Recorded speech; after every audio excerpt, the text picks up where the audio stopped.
kandi ntaho tuzoja ntaho twatunaja ibizo bate ntahandi zija kabisa namwe kuko ntanzira n'imyangurire kugira ngo wenda inkazi zibe zatambuka inzira ya Misisi irafunze inzira ya Misisi inzira ya Saramabila inzira ya za Kalima n'ahandi kuvuga ngo ntanzira ihari kandi akaba n'izindi n'ubundi tuguriye hano ku isoko twarangiza tukazigurisha tugenda twunguka mu makemake nuko benshi n'inka zagiye ubu rero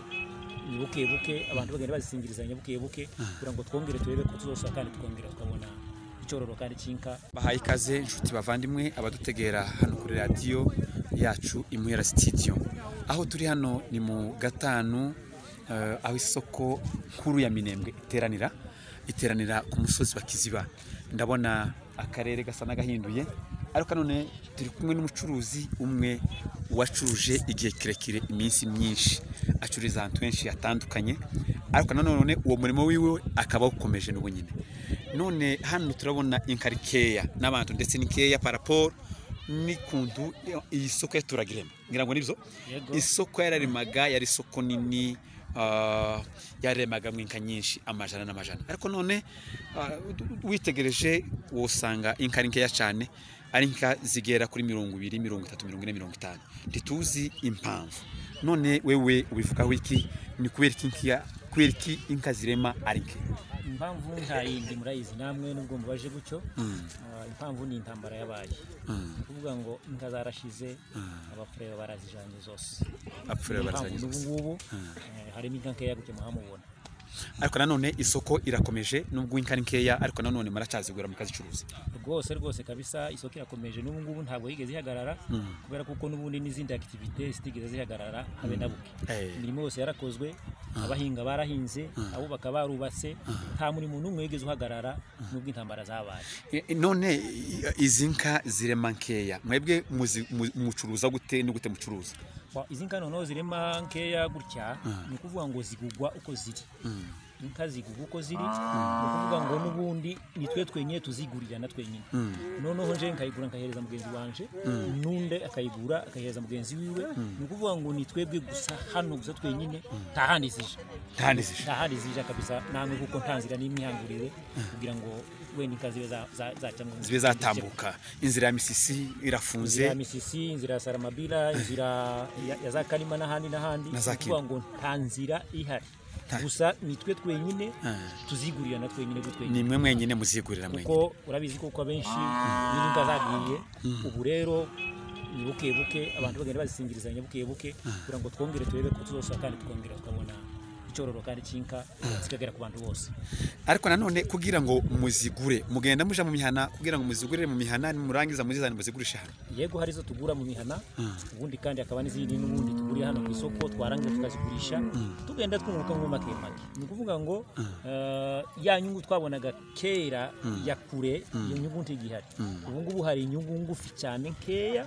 ishoboka ariko rero ngiye tunesheje kuko ganiyo dufite kuri uno munsi wa none twakwifuza inyungu nyinshi kandi tudafite uburyo bwo kuvuga ngo tugere kuri iyo nyungu nyinshi. Hari igihe nanone inkano zaremaga ariko nanone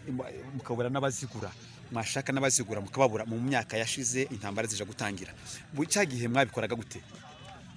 Ndategereza kuko inka ntabwo zigeze zibura cyane inahangaha kubera kuko zari zihari inka zari zihari kandi abaguzi nubwo bari baki ariko nanone twageragezaga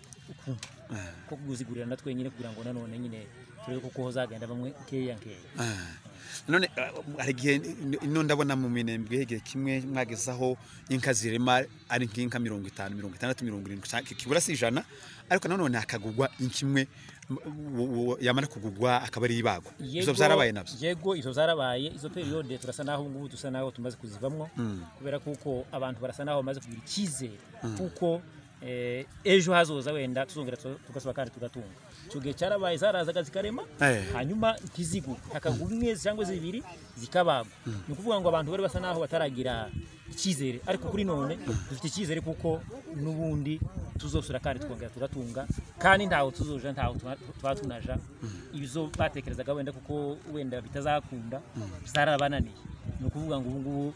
turatuye kabisa mu Minembwe n'amahoro. None zino nka rero mwebwe murazizana mukaziremesha hano mukazigurirwa n'abandi izi nka rero ni kuko nakubwiye hambere navuze ngo nitwe twenyine tuzigurira na twenyine none wowe ukayigura ukayihereza mugenzi wawe